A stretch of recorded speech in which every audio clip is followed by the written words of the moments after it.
दरभंगा नगर निगम के अस्थायी समिति की बैठक महापौर बैजंती देवी खेरिया की अध्यक्षता में शुरू हुई।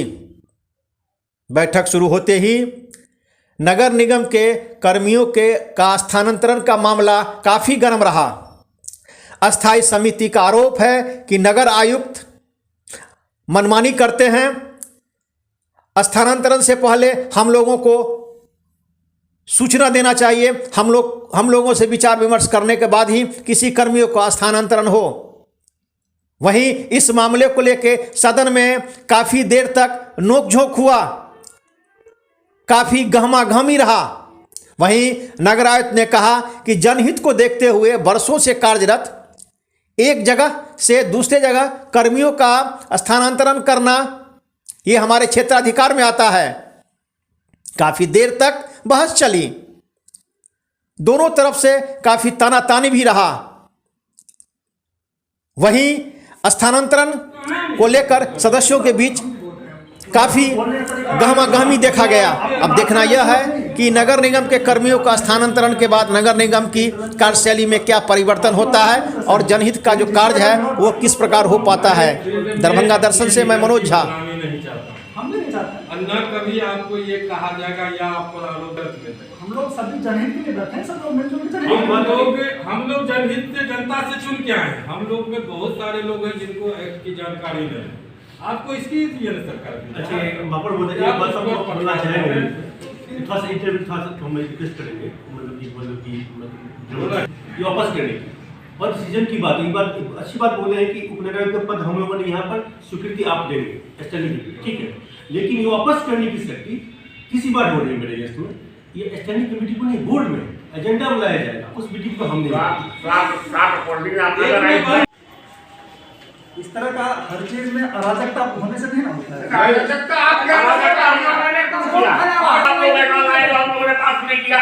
कोई एक भी प्रस्ताव बताइए तो हम लोगों ने पास नहीं किया। उंगली दिखा रहे हैं, हम लोग बात दिखा रहे हैं। आप अगर इस तरह से करेंगे तो इस तरह से करेंगे। आप कहिए अपनी भाषा में, ठीक है ना? जैसा आप शुरू करेंगे वैसे आप करेंगे। अब तक आपसे हम इज्जत से बात कर रहे थे। हम लोग उसके अंतर्गत है कि स्थायी समिति में आपको लाना है स्थानांतरण से पहले। नहीं आप ये स्थानांतरण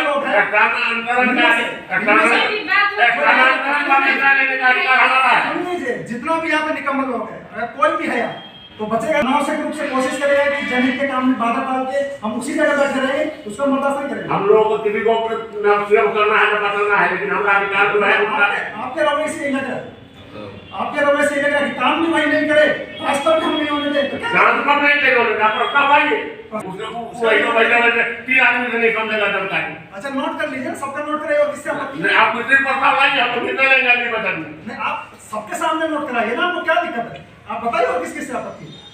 फालतू का बात मत करिए कि भाई कैसे ना हम फालतू का बात कर रहे हैं। एक में पुराना बोला ना बात बात कीजिए ना। एक मिनट शांत रहिए, शांत रहिए, शांत रहिए। मीटिंग में हम लोग उसका इम्प्लीमेंट वो करें। बट कुछ असमंजस की स्थिति सदन में बनी, बट वो सो तो नियम की बात है, उसे देख करके विस्तृत से जो भी सही हो नियम के तहत काम हो। सदस्यों की फ़िलहाल एक आपत्ति थी कि अभी नगर आयुक्त को आज 6 महीना हुआ है, उन्होंने यहाँ आए और शायद महापौर से बगैर विचार विमर्श किए कुछ स्टाफ्स का ट्रांसफ़र कर दिया, जिससे जो नगर आयुक्त के संज्ञान में भी नहीं था। बट सदन में हुआ, उसका विरोध हुआ। निगम को जिसने बरगलाने का कार्य कर रहे हैं सदस्यों के द्वारा, उन पर भी कार्रवाई की सदन में की गई है। फिर आगे की बात बोर्ड में होगी। बट सदन में निर्णय कुछ लिए गए हैं कि सदन का जो भी कार्य है उसकी तो 2007 से अभी तक जो नया एक्ट लागू हुआ, हम तो मांग करेंगे सबकी जांच करा दी जाए। ऑफिशियल मैं मांग करूंगा कि नगर आयुक्त को कहूंगा कि आप 2007 से अभी तक अगर नगर निगम 0 पर था तो उसकी जांच आप करवाओ, जो गलत हैं दोषी हैं उनको सजा दिलवाओ, तब मैं समझूंगा। उसकी शक्ति स्थायी समिति में नहीं है। नगर आयुक्त उपनगर आयुक्त दोनों मिल करके अपना जो है जिसको जहां मन हुआ जो काम करने लायक है उसको सेंट्रिंग में, जो बिना काम करने लायक है उसको मुख्य पद पर इस तरह का प्रतिनियोजन किए हैं जो कि नगर निगम के कार्यहित में नहीं है। उसी का हम लोग विरोध किए हैं। उसको रोक दिए हैं।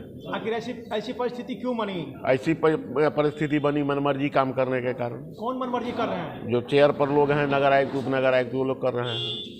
तो फिर आगे इसके लिए आप क्या करेंगे? आगे जो हमको अधिकार प्राप्त है संविधान में, म्युनिसिपल कॉर्पोरेशन एक्ट में, उसके तहत हम लोगों ने उस पर रोक लगाई है और मानना पड़ेगा। कि जो किसी प्रकार की आपत्तिजनक बात या अभद्रतापूर्ण भी बात हुई है आप लोगों के साथ? हम लोगों के साथ तो वैसा कुछ नहीं हुआ अभद्रतापूर्ण। उंगली उठाया गया नगर आयुक्त? उंगली उठाया तो उसका जवाब, जो जिस पर उंगली उठाया उसने जवाब दिया। दोनों अपनी गलती माने।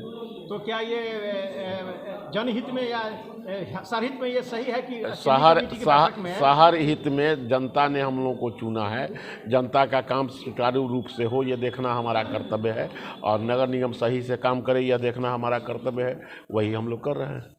बैठक में इस प्रकार की बातें होती है तो क्या मैसेज जाएगा लोगों? जो अधिकार क्षेत्र में मिला हुआ है, हम लोग को निकाय के द्वारा जो अधिकार मिला हुआ है अस्थायी समिति का, उसको अगर हस्तक्षेप करेंगे तो हम लोग उसका विरोध करेंगे। और उनका जो आज का जो तरीका था, ये हमको लगता है कि आज 4 साल के बोर्ड में पहली बार देखने को मिला है कि ऐसे नगर आयुक्त महोदय जो इस तरह के अभद्रतापूर्वक व्यवहार किए हैं, जिसका हम लोगों ने सख्त विरोध किया है। इससे पहले जो भी नगर आयुक्त आए हैं, हम लोगों ने भरपूर सहयोग किया है और कभी गलत न चाहे हैं ना हम ऐसा पसंद करेंगे।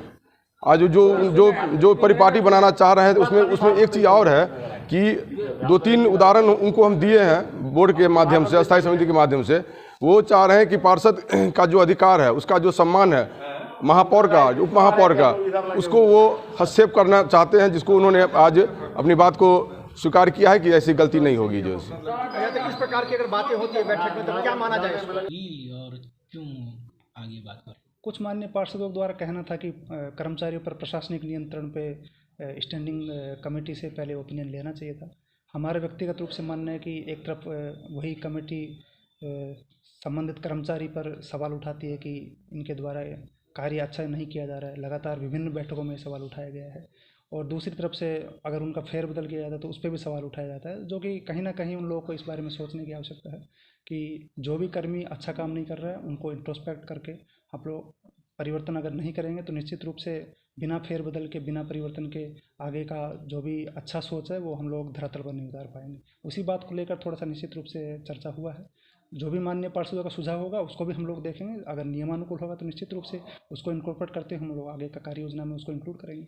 जिनमें एक आधिकारिक तौर पर सभी लोगों को जिम्मेदारी बांटा गया है, उसमें खासकर ठोस अपशिष्ट प्रबंधन कोषांग में हम लोगों ने डेडिकेटेड टीम गठित किया गया है। उसमें फॉगिंग के लिए अलग व्यक्ति दिया गया है, सैनिटाइजेशन के अलग व्यक्ति दिया गया है, डोर टू डोर वाहन के प्रबंधन के अलग अलग व्यक्ति दिया गया है। और क्योंकि अभी वर्तमान में स्वच्छता के लिए इतने सारे आयाम हो गए हैं, तो उन सभी आयामों को देखते हुए उन सभी कामों को अलग नए तरीके से बंटवारा किया गया है। उसमें फ्यूचर में जहाँ कहीं भी सुधार की आवश्यकता होगी उनको निश्चित रूप से हम लोग फिर से सभी लोगों के साथ बैठ के उस पर हम लोग आकलन करके आगे बढ़ेंगे। वर्तमान में सभी कर्मी डेडिकेटेड होकर उस पर फिर से कार्य कर रहे हैं। इतने कड़े कदम लगभग लगता है कई सालों के बाद या यूँ के पहली बार उठाया गया है। ऐसी स्थिति में जो पार्षद वहाँ थे या अस्थायी समिति, उन लोगों का सीधा आरोप है कि आप मनमानी कर रहे हैं। देखिए, जो भी कार्य है निगम हित में और सरकारी कर्मचारी होने के नाते जनहित में कार्य करना हम सभी का जिम्मेदारी है। इस बात से माननीय पार्षद भी सहमत होंगे। निश्चित रूप से उनको कहीं ना कहीं ये समझने की आवश्यकता है कि जो भी जनप्रतिनिधि हैं वो जनता की आवाज़ बन के आते हैं, और शहर में जो भी जनता है वो हमेशा इस उम्मीद के साथ उनको चुन के भेजती है कि पॉजिटिव चेंज हो और जो भी ऑफिस में कार्य है अनावश्यक रूप से डिले ना हो। और उसी को देखते हुए हम लोगों ने परिवर्तन किया ताकि